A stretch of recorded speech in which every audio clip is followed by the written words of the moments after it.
आज एक मुल्क की कहानी की बात करते हैं। हम किसकी बात कर रहे हैं, आप कमेंट बॉक्स में बताएं या वीडियो के आखिर में हम खुद बता देंगे। आखिर तक सुनिए, आपको लास्ट में बहुत मज़ा आएगा। एक मुल्क पर एक आदमी इलेक्शन लड़कर चुनकर उस मुल्क का प्रधानमंत्री बनता है और धीरे धीरे वो इस मुल्क का डिक्टेटर बनता चला जाता है।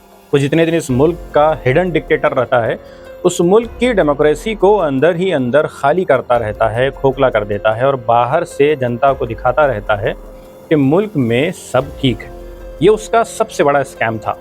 वो फार राइट विंग वाला लीडर माना जाता था। वो कोई यूनिफॉर्म वाला या ऐलान करके बनने वाला डिक्टेटर नहीं था, बल्कि हर बार इलेक्शन में उतरकर इलेक्शन जीतता था, क्योंकि उसने सारा सिस्टम अपने कंट्रोल में कर लिया था। मुल्क के सारे इंस्टीट्यूशंस उसके हिसाब से चलते थे।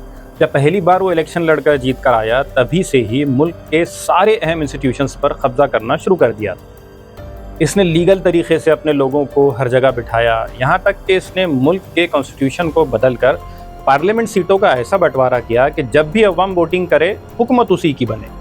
इसने मीडिया पर कब्जा कर इसे गुलाम बनाया। जो ना माना या खिलाफ बोलता, उसे या तो खामोश कर दिया जाता या उसके चैनल को ही खरीद कर इसे हटा दिया जाता। बाकी जो आवाज़ें उठती थीं, उन्हें एंटी नेशनल कहकर जेलों में बंद कर दिया गया। अदालतों में इसने बड़ी चालाकी से खिलाफ जजों को हटाया और अपनी सोच वाले जजों को बिठा दिया, ताकि कोई फैसला उसके खिलाफ ना जाने पाए। इस तरह उसने बहुत सारे इंस्टीट्यूशंस पर भी कब्जा कर लिया।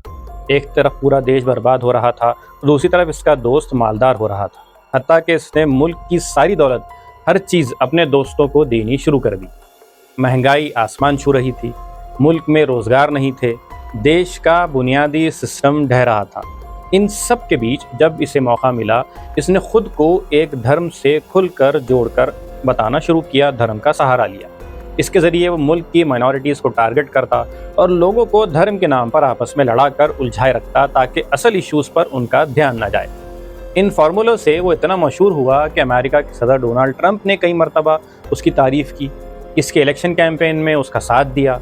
इस तरह इसने 3 बार मुल्क का इलेक्शन जीता। इसे लगा वो मुल्क में अब हमेशा चुनकर आता रहेगा, लेकिन फिर 16 साल बाद चौथे इलेक्शन में अवाम ने पूरी तरह इसके खिलाफ वोट दिया। हम बात कर रहे हैं हंगरी के विक्टर ऑर्बन की। विक्टर ऑर्बन हाल ही में 16 साल की खामोश डिक्टेटरशिप के बाद जनता ने उन्हें पावर से बेदखल कर दिया है।